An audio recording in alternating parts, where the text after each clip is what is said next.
So I do have the Blazer in sport mode, so now it's in all-wheel drive mode. Wow. Hey everyone, it's Ben Hardy here, and in today's going to be looking at the all-new Chevy Blazer. First and foremost though, a huge shout out and thank you to the Larry Miller Chevy here in Murray, Utah for giving me some time with this Blazer. I'm going to include a link to their inventory in the description down below so you can check out what they have currently.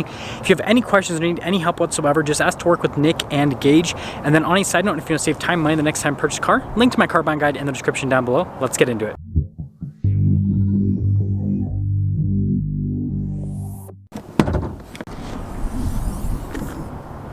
Under the hood, we have a turbocharged 2-liter 4-cylinder that goes through a 9-speed automatic transmission. Fuel economy is 22 around town and then 27 on the highway, with power outputs being 228 horsepower and then 258 pound-feet of torque.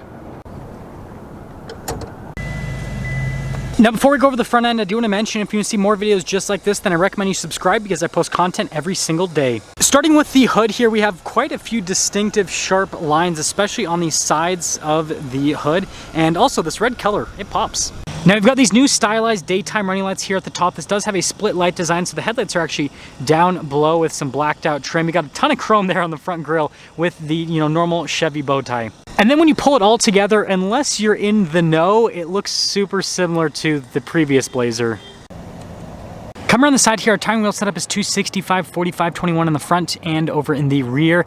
And this wheel design is pretty bold for Chevy. You've got a pretty interesting coloration there for the ring on the outside, and you got some silver on the inside, and then you have metallic gray on the very, very inside.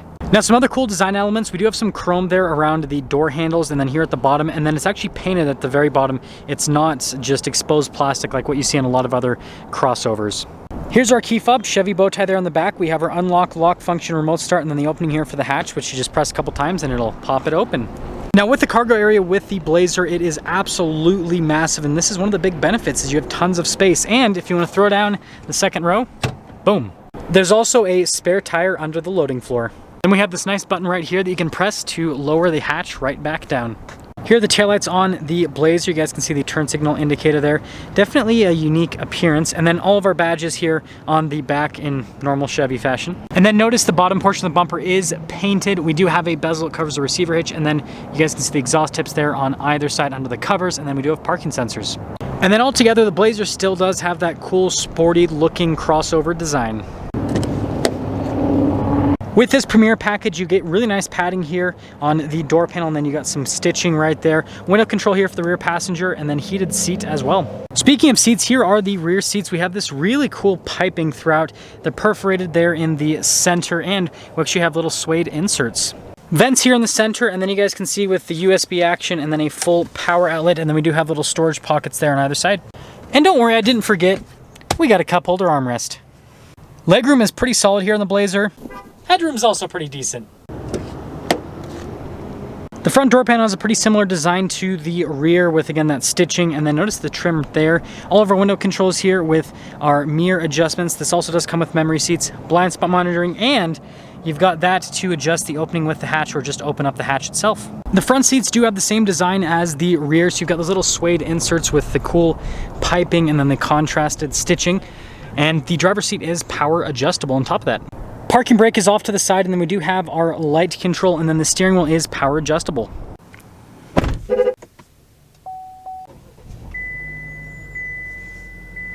We've got really nice padding here around the steering wheel, and then we have contrasted stitching on the center that matches the stitching on the seats. Radio controls in the back, controls for the center stack, voice command controls. This does come with cruise control, and then you have your heated steering wheel button, and of course turn signal stock and windshield wiper stock. The center gauge cluster here is like half analog and half screen, and then we can actually scroll this menu here to the side to see different bits of info like navigation, audio, all of that, or just general vehicle information. We've got a backup camera with trajectory lines that turn with the steering wheel. There is a tow mode, and you can also zoom in.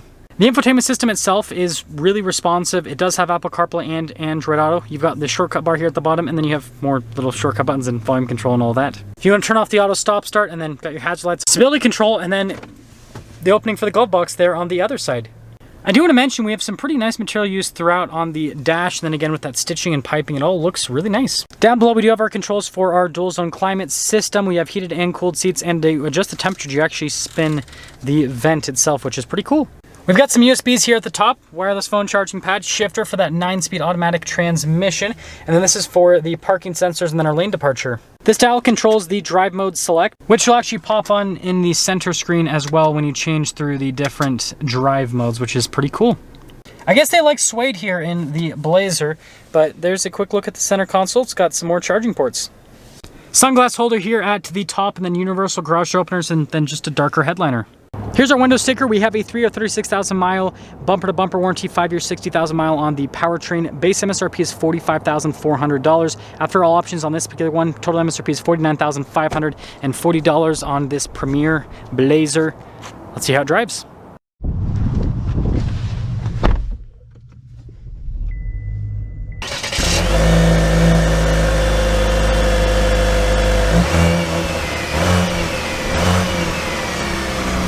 Let's quickly talk about visibility before we set off. Here's the visibility over the hood, both of the mirrors, throughout the rest of the rear, and let's set off. Here in the Blazer, and first off, look at that wide body Chevy truck.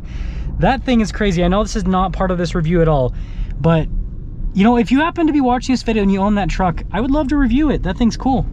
Anyways, in terms of the Blazer, first off, good torque from that turbo 4-cylinder actually. The 9-speed's pretty snappy with those shifts. It's smooth though, so that's good. And ride quality is actually solid as well. I just have it in the 2-wheel drive mode right now, if you guys are wondering. I'm actually gonna pull this forward a little bit. There we go. Yeah, it's a comfortable vehicle. Feels really similar to the last version of the Blazer. Again, this seems more like a kind of like facelift refresh rather than a full-on redesign with the Blazer. But yeah, seat comfort also is actually really good. I do like these seats. I love how they look. I think that Chevy's just definitely bringing things up quite a bit in terms of the style with their interiors lately. Okay, so I do have the Blazer in sport mode, so now it's in all-wheel drive mode. Wow, that turbo engine punches. And again, since we're at, you know, right around, I think like 4,300 feet elevation here, where I'm at in Utah, turbocharged engines help out quite a bit. And, you know, compared to the 3.6-liter V6, I'm actually a big fan.